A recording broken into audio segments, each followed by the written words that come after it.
En el nombre del Padre, y del Hijo, y del Espíritu Santo. Amén. Ven, Espíritu Santo, llena los corazones de tus fieles y enciende en ellos el fuego de tu amor. Envía, Señor, tu Espíritu y todo será creado y renovarás la faz de la tierra. Oh Dios, que has instruido los corazones de tus fieles con la luz del Espíritu Santo, danos gustar lo que es bueno, saber lo que es recto y gozar siempre de sus celestiales consuelos. Por Jesucristo nuestro Señor. Amén. Dios te salve María, llena eres de gracia, el Señor es contigo. Bendita tú eres entre todas las mujeres, y bendito es el fruto de tu vientre, Jesús. Santa María, Madre de Dios, ruega por nosotros pecadores, ahora y en la hora de nuestra muerte. Amén. Gloria al Padre, y al Hijo, y al Espíritu Santo, como era en el principio, ahora y siempre, por los siglos de los siglos. Amén. En el nombre del Padre, y del Hijo, y del Espíritu Santo. Amén. El bautismo del Señor. En esta meditación vamos a reflexionar y contemplar el bautismo de nuestro Señor Jesucristo en el río Jordán. La fuente de este hecho, de esta meditación, de esta contemplación es propiamente la Sagrada Escritura. Todos los evangelistas lo refieren. Mateo, Marcos y Lucas detallan el hecho del bautismo. San Juan va a referir a través de las palabras del Bautista: cuando vino a mí, ya el Señor me había revelado aquel sobre el que veas descender el Espíritu Santo. No relata el hecho puntual, sino a través de las palabras del Bautista a los discípulos, ante los cuales después también señalará como el Cordero de Dios, y ellos lo seguirán. Ahora, para esta meditación, para toda meditación, debemos tener en cuenta, en primer lugar, el hecho, el dato revelado, la verdad de fe que hemos de contemplar. Somos conscientes de que si en algo no fuese verdadero, en algo fuese una fantasía, una suposición, no sería una verdadera contemplación, sino un recordatorio de nuestra imagen, de nuestra imaginación, de nuestra fantasía. Por eso debemos ir primero a la verdad, conocer verdaderamente el hecho para que después podamos contemplarlo, adorarlo en espíritu y en verdad, y de ahí vendrán los frutos que también queremos adquirir, obtener con esta meditación, con esta contemplación. En primer lugar, tomemos en cuenta la realidad. El Verbo eterno encarnado es el que se hace hombre y va a comenzar su vida pública. Dios altísimo e infinito, la palabra eterna de Dios, el Verbo encarnado, es el que, humillándose a sí mismo, abajándose, va a recibir las aguas del bautismo como revelación para nosotros. Bien sabemos que Él no necesita el bautismo, es la santidad infinita, no necesita corregir ningún pecado, ni mortal ni venial, no necesita corregir ninguna duda, ninguna dilación, ningún entorpecimiento de la vida espiritual. Es absolutamente santísimo, divino, el Verbo eterno, y en su naturaleza humana también. En él reside la plenitud de la divinidad. Todo su ser divino se hizo semejante a nosotros, repite la Escritura, menos en el pecado. O sea, la santidad infinita de Dios encarnada en la persona del Verbo, en las entrañas purísimas de la Santísima Virgen María. Ya vemos en eso también un misterio, una revelación, un humillarse de Dios, porque el Verbo infinito, siendo la quietud infinita en esa vida trinitaria, manifiesta, se humilla teniendo que caminar, trabajar, realizar las acciones de los hombres, teniendo que predicar la palabra y toda la obra apostólica, como si fuese que necesitase caminar o predicar para revelarse al alma. Dios así se sujeta a las necesidades de nuestra naturaleza herida por el pecado. Ya eso es un misterio que debemos llevar a la oración y a la contemplación. Ahora, baja al agua, no como pecador, sino para santificar las aguas. Por eso veneramos esas benditas aguas del Jordán, donde no solo renovamos las promesas, sino que consideramos bendecidas y santificadas, porque Dios bajó a santificar el agua. Dios bajó a santificar el don del bautismo, que el que será luego por él, desde el sacramento de salvación para nosotros. Ahora, es el Verbo eterno, nuestro Señor Jesucristo, Dios y hombre verdadero. Es Él el que viene a comenzar su misión pública. El Evangelio de San Lucas referirá que tenía como 30 años, los otros evangelistas dirán inmediatamente es llevado por el Espíritu Santo al desierto para continuar ya e iniciar su obra apostólica, la de la redención, la de la predicación del reino de Dios, del reino de los cielos.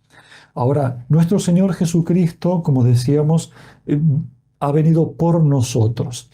Y en esta necesidad de formación quisiera recomendar la lectura del Catecismo de la Iglesia Católica de los numerales 1987 a 2011, que habla de la justificación, la gracia y el mérito, porque dice solamente Él puede darse, donarse y revelarse. Él viene a revelarse, como vamos a ver en el bautismo, por primera vez públicamente se manifiesta la Santísima Trinidad. Ya había actuado y revelado ante la Santísima Virgen María en la Encarnación, en la Anunciación. El Espíritu Santo que va a cubrirla con su sombra, el Hijo que va a nacer y el Padre que tanto envía al arcángel Gabriel como que manifiesta el designio de dar su Hijo, el Hijo de Dios que va a nacer de la Santísima Virgen María. Pero eso fue en lo privado, de la intimidad, de la oración y contemplación de la Inmaculada Virgen con la presencia de San San Gabriel Arcángel. Ahora va a ser público, pero tengamos en cuenta estas verdades de fe. En primer lugar, nuestro Señor Jesucristo, consciente, absolutamente consciente de toda la obra de la salvación, quiere iniciarlo por lo principal y absolutamente fundamental de la vida espiritual, de la vida de salvación de las almas, que es el bautismo, sin el cual no hay salvación. Lo recordará el Señor al momento de ascender. Ahora inicia la obra salvadora cuando asciende y concluye la revelación pública de su manifestación. Nos recordará: vayan a toda la creación, hagan que se bauticen en el nombre del Padre y del Hijo y del Espíritu Santo. El que crea se salvará, el que no se condenará, como toda su obra salvífica. Ahora, hay muchos errores que han circulado, ¿no es cierto?, que debemos tener en cuenta, que no se nos metan en nuestra fe, que no dañen nuestra fe y por tanto nuestra contemplación. Algunos dicen que nuestro Señor Jesucristo fue adquiriendo conciencia de su divinidad cuando va desarrollando su naturaleza humana y toma, llega al uso de la razón, al pleno uso de la razón. Otro, que es casi rozando la herejía, y puede derivar en ella, es la de decir que nuestro Señor Jesucristo en el bautismo toma conciencia de su misión y de su ser, ¿no?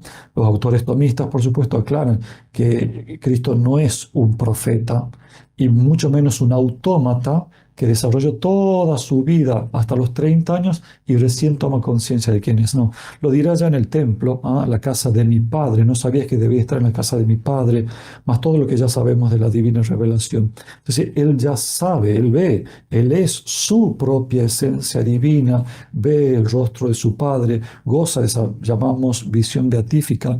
El Papa Pío XII lo recordaba: desde el primer instante de su concepción, abraza a todos los redimidos con esa voluntad salvífica. Ya los tiene en cuenta. Y las palabras de la carta a los hebreos Pone ya también de los profetas: he aquí que vengo para hacer tu voluntad. No quisiste sacrificios ni ofrendas, sino que me diste un cuerpo, eh, el cual inmola en este servicio de salvación. Me diste un cuerpo, no me darás un cuerpo.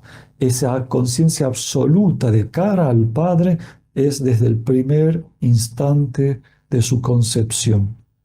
Entonces Él no viene a enterarse, no lo sorprende la voz del Padre o la acción del Espíritu Santo. Entonces, luego instituye esta gracia para manifestarnos el ser hijos de Dios y que nos participa del ser hijos en el Hijo.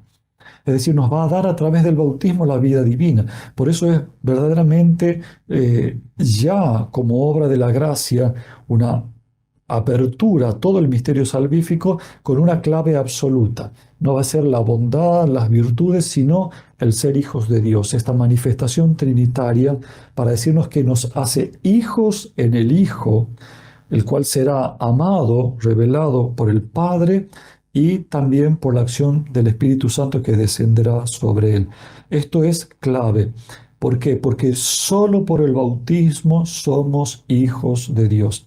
En el primer capítulo, llamado Prólogo de San Juan, que también va a mencionar al Bautista, nos dirá justamente: nos vino a traernos o darnos la gracia de poder llegar a ser hijos de Dios, como lo refiere, por supuesto, el catecismo. No podíamos ser, no lo éramos, sino llegar a ser hijos de Dios por la encarnación del Verbo, por el bautismo, por toda su pasión, por todo el misterio de la redención. Entonces, pero nuestro ser hijos de Dios va a tener su clave en este misterio trinitario, en este bautismo del Señor. Por eso podemos decir que aquí en el bautismo de nuestro Señor Jesucristo contemplamos toda la obra de la redención, no solo por el culmen que el Señor nos recordará en la ascensión, de ir a bautizar a todas las criaturas, a todos los seres humanos, de la religión que sean o ateos, sino porque la meta del bautismo, de la pasión y resurrección de Cristo, es instaurar en nosotros la vida trinitaria. Cuando hablamos de vida espiritual, y durante este retiro estamos alimentando nuestra vida espiritual, no hablamos de una vida reflexiva, vida de valores, vida inmaterial, o sea, como opuesta a la vida material, carnal, física, sino que estamos hablando concreta y únicamente de vida trinitaria. La vida espiritual, lo que nos aumenta y alimenta el pan de vida, es la vida trinitaria, cristocéntrica, y a través de Cristo con el Padre y el Espíritu Santo. No confundamos entonces vida espiritual con ciertas capacidades, decía, o reflexivas, o de un cierto desapego, o de tener una mirada superior a la natural, o la de más afecto hacia los demás, o respeto. Es la vida del Padre y del Hijo y del Espíritu Santo en el alma, en cada uno de nosotros. Por lo cual, o sea, si es el misterio de la gracia, San Pedro, segunda de Pedro, primer capítulo, versículos 3 al 4, dirá: por su gracia nos hace, o la gracia nos hace consortes divine nature, hacernos participantes de la naturaleza divina, de esa vida divina, como también decíamos numeral 1997, 1996, 97, 98, habla particularmente sobre la gracia. Entonces, tengamos en cuenta esto, ¿no? No reduzcamos a algo escenográfico que es solo en la vida de Cristo, que va a suceder el bautismo para Él, sino que todo es participación. Si contemplamos cualquiera de los misterios de la vida de Cristo, si nos ha permitido contemplarlo y conocerlo, es porque quiere participarlo. Ya vamos meditando cada uno en su interior: ¿qué me quiere participar? ¿Cómo acepto esta participación? ¿Cómo vivo el bautismo? ¿Verdaderamente lo vivo en la vida trinitaria? O como suele pasar, pensamos que la Santísima Trinidad es un misterio complicado, solo para almas místicas, cuando en verdad, y lo vamos a ver, estamos sumergidos en el misterio trinitario. Entonces, con estas premisas de las verdades de la fe, es que podemos sumergirnos a contemplar el misterio. San Ignacio de Loyola recomienda ese introducirse en el hecho, en el misterio, digamos, en la escena, rodeado tanto del frío, del calor, de las plantas, de la vegetación, de las personas, de las actitudes, poder sumergirnos en eso hasta el punto de sentirnos allí presente para aprender, ¿cierto?, por esta mirada interior del alma, no solo por la reflexión analítica de un texto. Sumergirnos significa, bueno, haber repasado, haber leído los evangelios sobre el bautismo del Señor. Entonces, nuestro Señor Jesucristo desciende, se hace presente al Bautista. Por supuesto, el Bautista estaba bautizando en el río Jordán. Cuando lo ve aparecer a nuestro Señor Jesucristo, le dice: soy yo el que debe ser bautizado por ti y tú vienes a mí. Y el Señor le dice que obedezca, que continúe, que lo haga, porque debe ser cumplida toda justicia.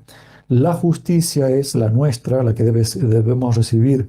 La justificación, justicia por supuesto del designio divino, el decreto del Padre de concedernos la vida trinitaria a través del bautismo.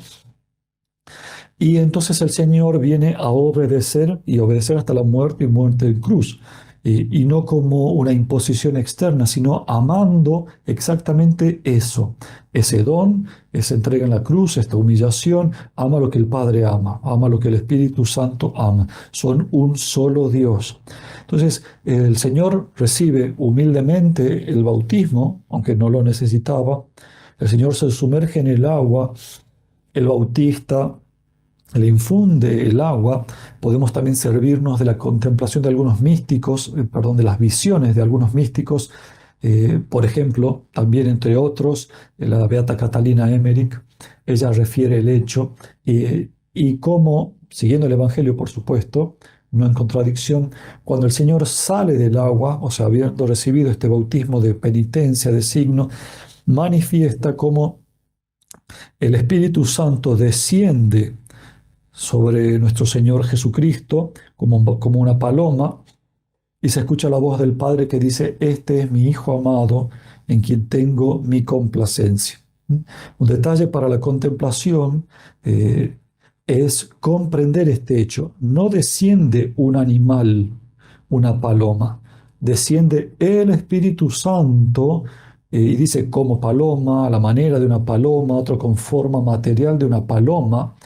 La beata Catalina Emmerich, por ejemplo, dirá: vi una nube luminosa que descendía sobre él y como una figura alada. Otros místicos dicen que el Espíritu Santo desciende como luz, claro, con una suavidad, como desplegando toda la suavidad divina, y va a descender a nuestro Señor Jesucristo, que por eso da la impresión de paloma, pero es evidente por el relato evangélico mismo, no dice color de la paloma, tamaño, algún detalle, y al bajar, al decir que se posa sobre nuestro Señor Jesucristo, no habla de la cabeza, del hombro, nada. Esto quiere manifestar este misterio, esta manifestación del Espíritu Santo, que no es solo nube, como en el Tabor, o el poder de su sombra que cubrió a la Inmaculada Virgen María para que se encarnara el Verbo. Nos refiere la suavidad con la que obra el Espíritu Santo. En primer lugar, la paz divina que desciende, que viene a traer a la tierra. Segundo, dicen los santos padres, que desciende como un igual. No desciende como un superior a un inferior. No viene como un rayo necesitado, que Cristo lo necesitara. No viene como un águila que se posase sobre una presa a la cual va quizás a tomar, sino con la absoluta suavidad de igual a igual. Es Él, como el mismo Espíritu Santo que habita en Él, se manifiesta para nosotros, no porque Cristo lo necesitara. Y el Espíritu Santo, y el Padre eterno manifiesta: este es mi Hijo amado en quien me complazco. Aquel gran Yahvé, que solo se conocía así, se manifiesta ahora como un Dios trinitario, Padre, Hijo encarnado y el Espíritu Santo. En quien me complazco significa propiamente en quien están puestas toda mi complacencia. No podemos reducir esta expresión bíblica trinitaria de nuestro Señor Jesucristo a un simple decir, no voy a decir una ridiculez de un like, como diríamos hoy, o que me gusta, o que me agrada, o me cae simpático. La complacencia divina solamente puede estar en Dios. No, si Dios se complajera en algo inferior, hallase su complacencia en algo creado, no sería Dios. En algo inferior a Él no puede complacerse, porque el Señor en infinito amor solamente puede complacerse en el amor infinito. La infinita belleza, el perfecto orden infinito, eterno y toda su majestad solamente haya complacencia en su propia esencia divina, en su propio Hijo, en su propio Espíritu Santo, ellos en su propio Padre, etcétera. Está hablando justamente estas mismas palabras que solamente Él le agrada, que solamente Él es su Hijo y solamente Él le agrada y por tanto le agrada plenamente, absolutamente. Es decir, es una proclamación de la divinidad de nuestro Señor Jesucristo. Aquel santísimo, infinito Padre, o digamos, como antes lo conocían solamente como Yahvé, por su infinita santidad no tiene nada que ver con lo creado, con las criaturas y más con el pecado. De allí de que los judíos se escandalizan cuando un supuestamente santo o profeta o supuesto para ellos, supuesto Mesías se junte con pecadores. ¿Por qué? Porque la santidad de Dios es esa absoluta trascendencia y lejanía de todo lo que es defectuoso, manchado, sucio moralmente del pecado. Por eso ellos supuestamente, digamos así, se escandalizaban, porque a veces también había falso escándalo, era solamente para poder atacarlo a Cristo. Entonces, el hecho que Dios se pueda complacer está manifestando absolutamente la divinidad de nuestro Señor Jesucristo. Sabemos que el Verbo eterno se unió a su propia carne tomada, ¿no es cierto?, nacida de la purísima Virgen María, realizando una unión hipostática, llamamos perfecta, infinita.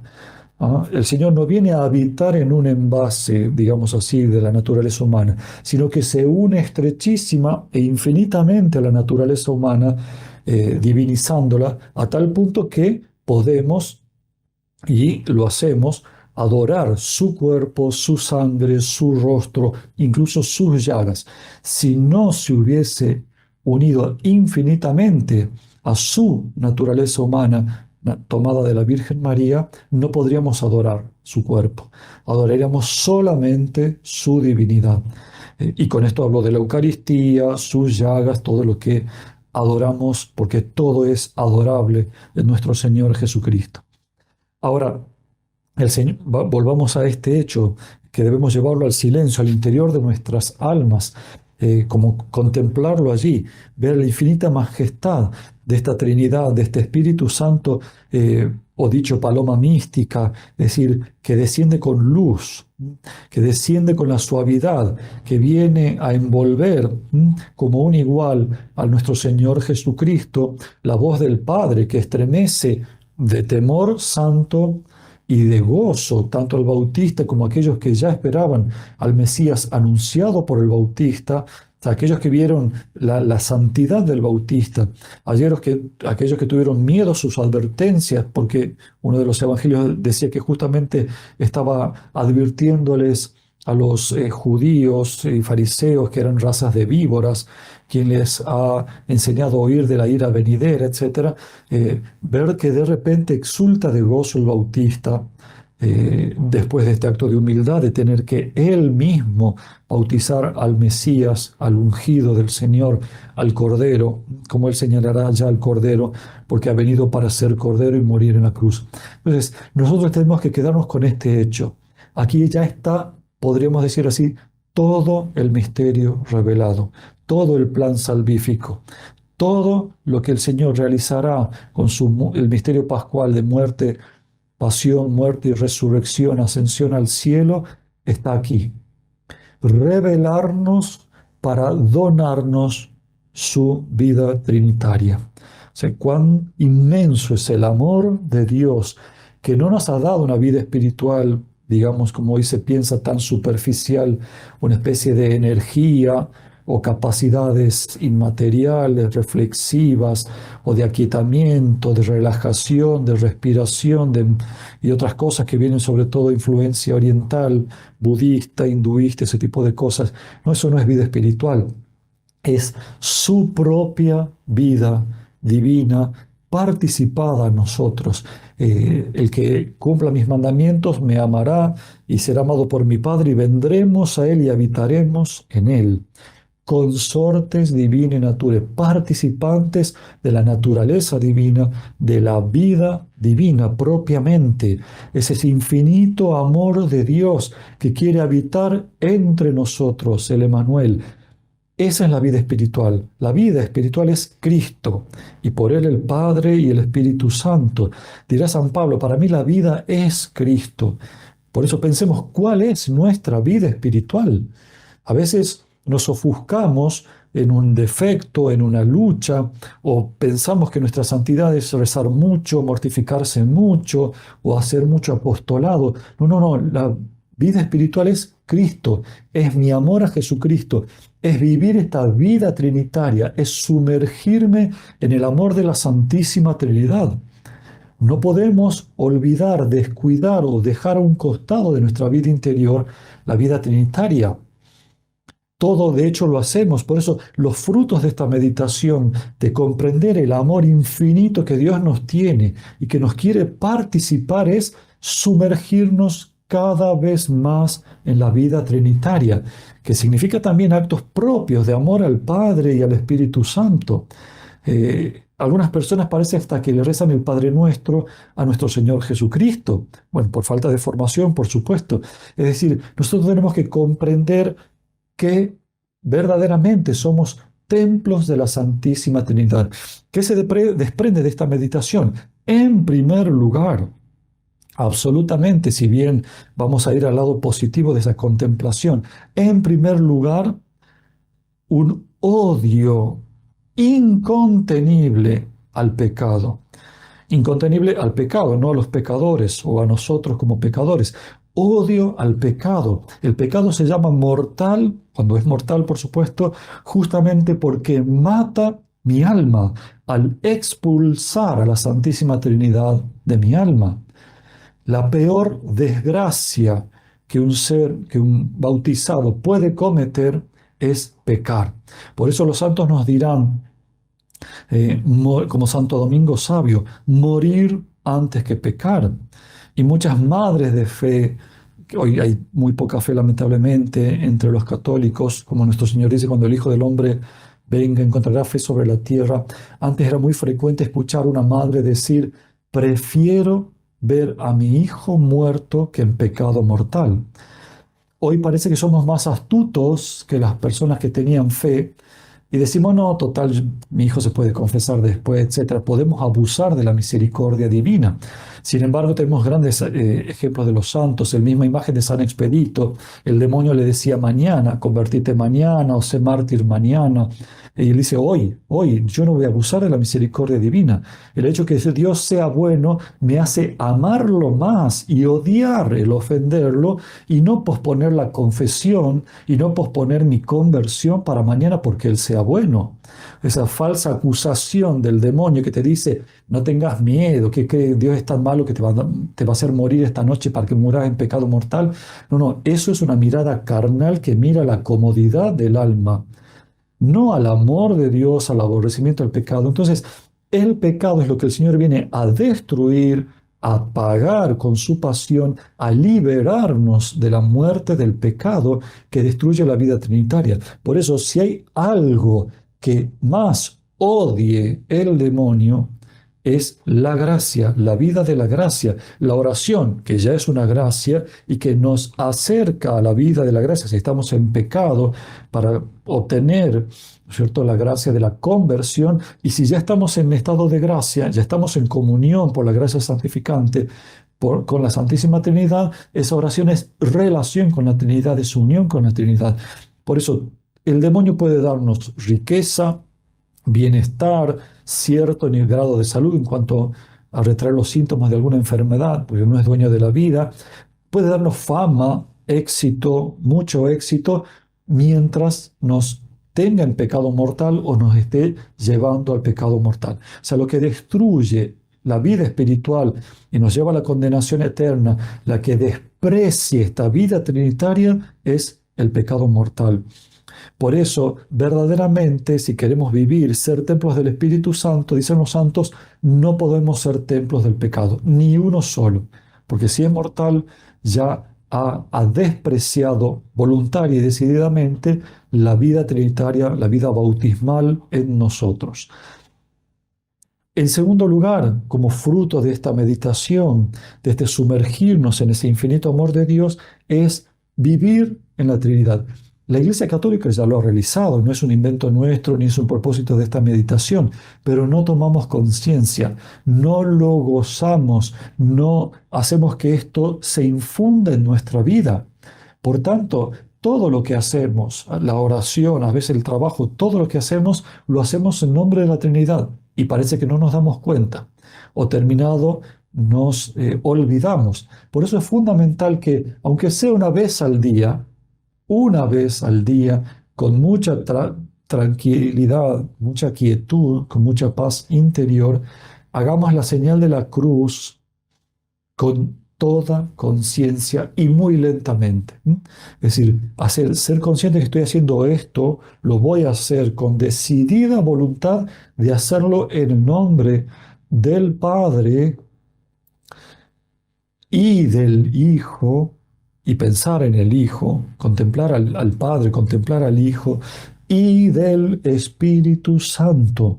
Es decir, esto lo quiero hacer con Dios Padre. Lo quiero hacer en el Hijo.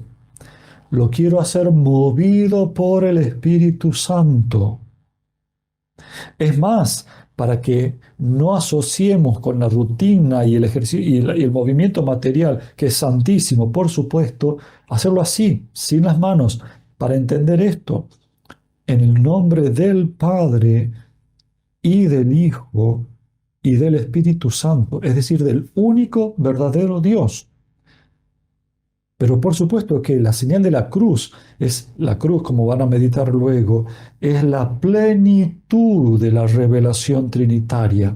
Es la plenitud de la revelación del amor infinito del Hijo que se dona al Padre por el Espíritu Santo, que por eso dicen los santos, no invocó al Espíritu Santo en la cruz porque estaba en él, como él en el Padre y el Padre en él, pero manifestaba que toda esa pasión era por amor al Padre, para gloria del Padre y redención nuestra. Ahora, es fundamental que tengamos conciencia, todo lo hacemos en el nombre de la Santísima Trinidad, porque es la vida que tenemos dentro de la gracia. Tenemos dentro nuestro por la gracia. Por eso no descuidemos esta realidad. No lo tomemos como decía al principio, como algo místico. No, solamente en en la cuarta morada se empieza a comprender y solamente se le alcanza en la sexta o séptima morada del castillo interior de Santa Teresa.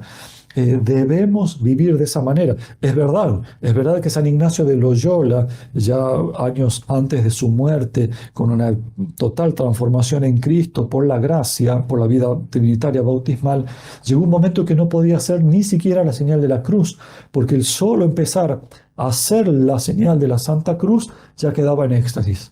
Venían los arrobamientos y quedaba en una contemplación infusa de esa Trinidad de Dios, ¿no? Pero bueno, aprendamos de él, tomemos con respeto no solo el gesto y la invocación de la Santísima Trinidad, que lo merecen absoluta y eternamente, allí Beatísima Trinidad contemplada por los ángeles que la adoran postrada diciendo Santo, Santo, Santo, sino que debemos sumergirnos y también tener respeto a nosotros mismos. Somos templos del Espíritu Santo y de la Trinidad Santísima. No tenemos que mendigarle nada a este mundo. No tenemos que mendigarle nada al dinero, a la ropa, a las marcas, a las modas. No tenemos que vivir para el físico, para nada de este mundo.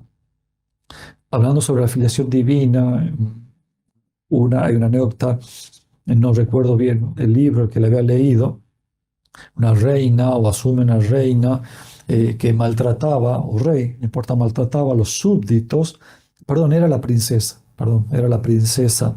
Y cuando en un momento no le obedecen porque ya los torturaba y era injusto en sus demandas, esta princesa le dice, ¿pero qué acaso ustedes no saben que yo soy la hija del rey?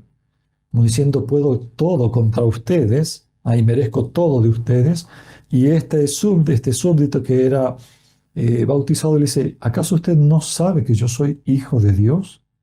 O sea, y me merezco todo el respeto, por supuesto, y todo lo que consideraba también injusticia, ¿no? Era un reino cristiano, una anécdota real. Eh, ¿Somos realmente conscientes de esa realidad? Si nosotros tomásemos conciencia, contemplando el bautismo del Señor, de que nos ha venido a participar su propia vida trinitaria, esa sola contemplación nos elevaría. Primero, una confianza infinita e ilimitada. Despojémonos de esa visión superficial, barata, mundana del cielo como un lugar de gozo solamente, como si fuese que estamos en una nube sentados escuchando música angélica. Pero no, no, estamos inmersos en el gozo infinito del amor infinito de la vida trinitaria. Esa donación trinitaria del Padre que se dona totalmente al Hijo por el amor del Espíritu Santo, el Hijo que se entrega y se dona totalmente al Padre con todo su ser infinito, aunque es la misma infinitud del Padre y del Espíritu Santo, el Espíritu Santo que une al Padre y al Hijo con el Padre, como olvidándose y donándose totalmente Él para esta unión de amor, etcétera.